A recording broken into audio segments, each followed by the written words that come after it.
2 Wochen der Entscheidungen, Öl und El Niño. Herzlich willkommen zum wöchentlichen Marktupdate. Inflation und Notenbanksitzungen begleiten uns in den nächsten Tagen. Zusätzlich stehen nächste Woche die Schnellschätzungen der Einkaufsmanager für Industrie und Service auf dem Kalender. Diesmal ganz dick vormerken, denn alle wesentlichen Industrienationen veröffentlichen an einem einzelnen Tag. Vorlaufend wurden bereits US-Inflationserwartungen der Konsumenten bekannt gegeben. Diese waren etwas höher, aber hatten trotzdem keine Auswirkung auf den Markt. Heute am Mittwoch um 14:30 Uhr wird die amerikanische Inflation veröffentlicht. Während sich die Kernrate weiter abschwächt, wird ein leichter Anstieg für die Gesamtrate prognostiziert. Wirkt sich das auf die Entscheidung des Notenbankmeeting nächste Woche aus? Wohl kaum. Hier sind die Würfel schon gefallen. Somit werden keine weiteren Zinsanhebungen mehr aus Washington verlautbart. Bei der EZB ist ein geringeres Restrisiko, wenn die Wachstumsprognosen weiter reduziert werden, spricht wenig für eine weitere Zinsanhebung. Was man sich von beiden Zentralbanken erwarten darf, sind weitere Maßnahmen, um die Bilanz zu bereinigen. Also keine weiteren Zinsanhebungen im September. Können später weitere Schritte folgen?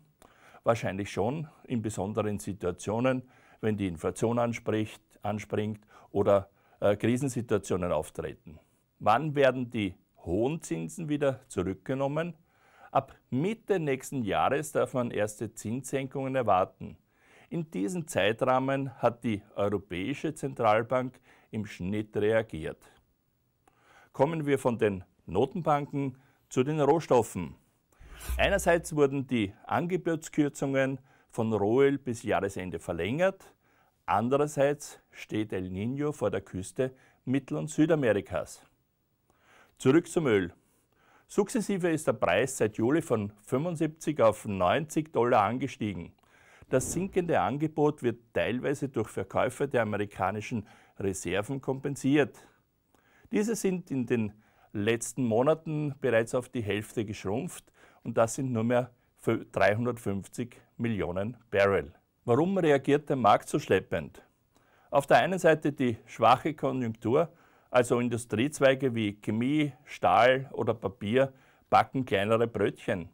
Das ist dann der sukzessive Umschwenk auf erneuerbare Energieproduktion und auch der Umstieg auf die E-Mobilität. In Asien sind bereits ein Teil der 2- und 3-rädrigen Flotte mit Strom betrieben. Wenn wir die PKW-Umstellung bis 2025 berücksichtigen, bedeutet das um ca. 2 Millionen Barrel weniger Nachfrage, wie ihr auch in der Grafik sehen könnt. Unser letzter Punkt heute betrifft das Wetterphänomen El Niño, also eine um bis zu 4 Grad wärmere Meeresströmung. Das ist die grüne Fläche, die auf die Westküste Südamerikas trifft. Die Auswirkungen sind im Spätsommer und Herbst unter anderem zum Beispiel Starkregen, Überschwemmungen, Trockenheit oder höhere Temperaturen. Ergebnisse können sowohl negativ wie positiv sein.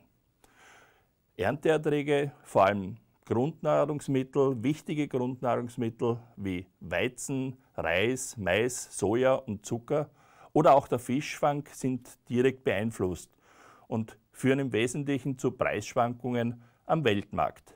Zusammengefasst, El Niño hat Einfluss auf Ernten, das Klima und die Finanzen einzelner Staaten.